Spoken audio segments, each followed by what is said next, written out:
In this tutorial, I'm going to show you how to make the final preparations to your Cubase project before you perform your audio mixdowns.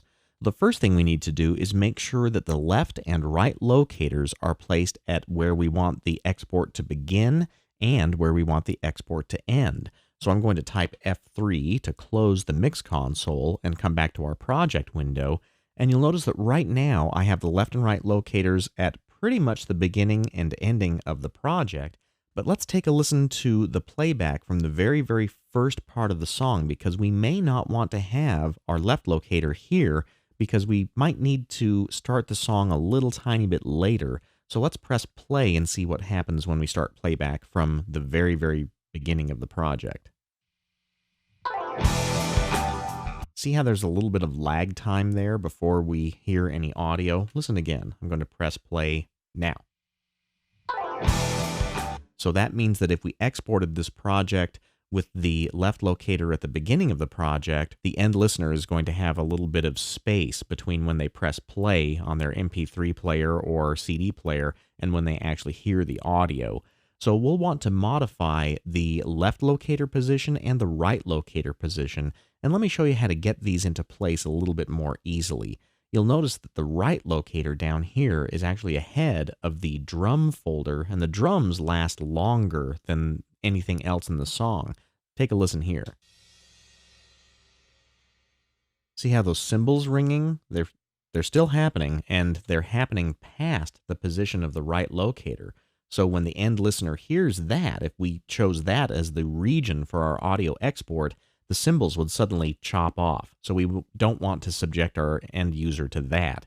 So what I'm going to do is the drums last the longest, so I'm going to single click on that drum folder and then type P on my computer keyboard.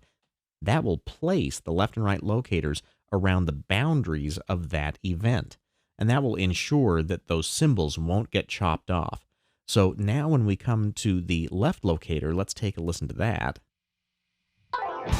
See, there's still a little bit of dead air, so let's go in and modify the position of the left locator. So I'm going to click and drag my mouse down on the timeline here to zoom in at the beginning of that project.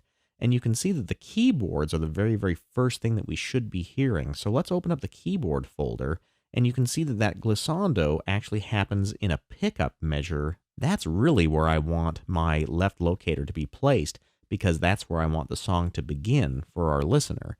So I'm going to move the left locator, but let's make sure that our snap control is turned off. See, if it were on, then we wouldn't be able to place the locator anywhere we wanted. So if we make the snap off, now we can place it anywhere that we want to on this measure. So I'm going to hold down the Control or Option key on my computer keyboard and then click just in front of that fourth count of measure 1, right there. And now when we listen to the playback from that position, here's what it sounds like.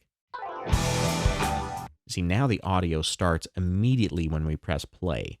So that's our first preparation, to place the left and right locators at where we want the song to begin and end for our listener. And then there's one other consideration, and that is dithering. What is dithering? Well, I'm going to talk about that in the mix console, so I'm going to type F3 to get back to the mix console. And I'm going to open the channel settings for our stereo output fader by hitting the E button right here. And you've heard me mention that these last two insert slots come after the fader.